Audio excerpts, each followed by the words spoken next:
Friends ಎಲ್ರಿಗೂ ನಮಸ್ಕಾರ. Welcome ಮಾಡ್ಕೊಳ್ತಾ ಇದ್ದೀನಿ ವಿನಸ್ 71 ಚಾನಲ್ಗೆ. ಹಾಗಿದ್ರೆ ಕುಂಭರಾಶಿ ಅವರಿಗೆ ನೋಡೋಣ ಲವ್ ಆಸ್ಪೆಕ್ಟ್ ಯಾವ ರೀತಿ ಇದೆ ಅಂತ ಹೇಳಿ.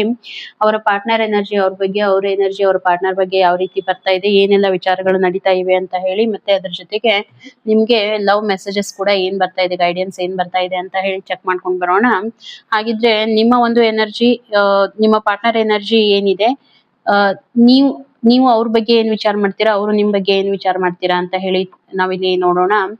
ನೀವು ಅವ್ರ ಬಗ್ಗೆ ಥಿಂಕ್ ಮಾಡ್ತಾ ಇರುವಂತದ್ದು ಸೊ ಚೆನ್ನಾಗಿದೆ, ಎಲ್ಲ ಪಾಸಿಟಿವ್ ಆಗಿದೆ. ಆದ್ರೆ ಯಾಕೋ ಒಂದ್ಸಾರಿ ಒಂದು ಏನೋ ಅವರು ಪಡ್ಕೊಂಡ್ ನಂತರ ಅದಕ್ಕೆ ಪ್ರಯಾರಿಟಿ ಜಾಸ್ತಿ ಕೊಡೋದಿಲ್ಲ ಅಂತ ಹೇಳಿ ನೀವು ಅವ್ರ ಬಗ್ಗೆ ಥಿಂಕ್ ಮಾಡ್ತಾ ಇದ್ದೀರಾ.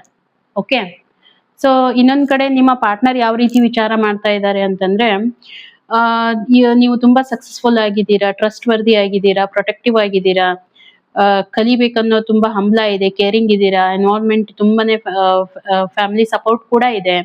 ಈ ರೀತಿ ಎಲ್ಲ ಅವರ ಒಂದು ಥಾಟ್ಸ್ ನಿಮ್ ಬಗ್ಗೆ ಇರುವಂತದ್ದು. ಓಕೆ, ತುಂಬಾ ಪಾಸಿಟಿವ್ ಆಗಿ ಅವರು ನಿಮ್ ಬಗ್ಗೆ ವಿಚಾರ ಮಾಡ್ತಾರೆ.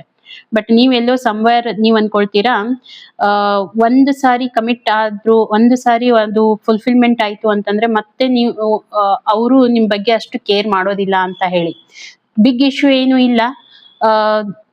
ಮತ್ತೆ ನೋಡಿ, ಇಲ್ಲಿ ನಿಮ್ಗೆ ಮೆಸೇಜ್ ಏನ್ ಬರ್ತಾ ಇದೆ ಅಂದ್ರೆ, by lying I ರಿಪ್ಡ್ us apart. ಏನೋ ಇಬ್ಬರು ರಿಲೇಶನ್ಶಿಪ್ ತುಂಬಾ ಚೆನ್ನಾಗಿದೆ, ಇದ್ರಲ್ಲಿ ಸುಳ್ಳು ಅನ್ನುವಂಥದ್ದು ಯಾವುದೋ ಒಂದು ಆಸ್ಪೆಕ್ಟ್ ಇಟ್ಕೊಂಡ್ಬಿಟ್ಟು ಅದನ್ನ ತಗೊಂಡು ರಿಲೇಶನ್ಶಿಪ್ ಅನ್ನ ಹಾಳು ಮಾಡ್ಕೊಳಿಕ್ ಹೋಗ್ಬೇಡಿ. ಡಿಸ್ಹಾನೆಸ್ಟಿ ಬೇಡ ಇಬ್ಬರಲ್ಲೇನು. ಓಕೆನಾ, ಇದು ನಿಮ್ಗೆ ಆನೆಸ್ಟ್ ಆಗಿರಿ ನಿಮ್ಮ ಒಂದು ರಿಲೇಶನ್ಶಿಪ್ ಬಗ್ಗೆ ಅಂತ ಹೇಳಿ ಲವ್ ಮೆಸೇಜಸ್ ಬರ್ತಾ ಇದೆ. ಓಕೆನಾ, ಯೂನಿವರ್ಸ್ ಕಡೆಯಿಂದ. ಹಾಗಿದ್ರೆ ನಿಮ್ಗೆ ಎನರ್ಜಿ ಕನೆಕ್ಟ್ ಆಯ್ತು ಅಂತಂದ್ರೆ ಒಂದ್ಸಾರಿ ಥ್ಯಾಂಕ್ ಯು ಯೂನಿವರ್ಸ್ ಅಂತ ಹೇಳಿ ಯೂನಿವರ್ಸಿಗೆ ಥ್ಯಾಂಕ್ಸ್ ಅನ್ನ ಹೇಳಿ ಕಮೆಂಟ್ ಮಾಡೋದ್ರ ಮುಖಾಂತರ ಸಿಗೋಣ ಇನ್ನೊಂದು ವಿಡಿಯೋದಲ್ಲಿ. ಅಲ್ಲಿವರೆಗೂ ಎಲ್ರಿಗೂ ಕೂಡ ಥ್ಯಾಂಕ್ ಯು.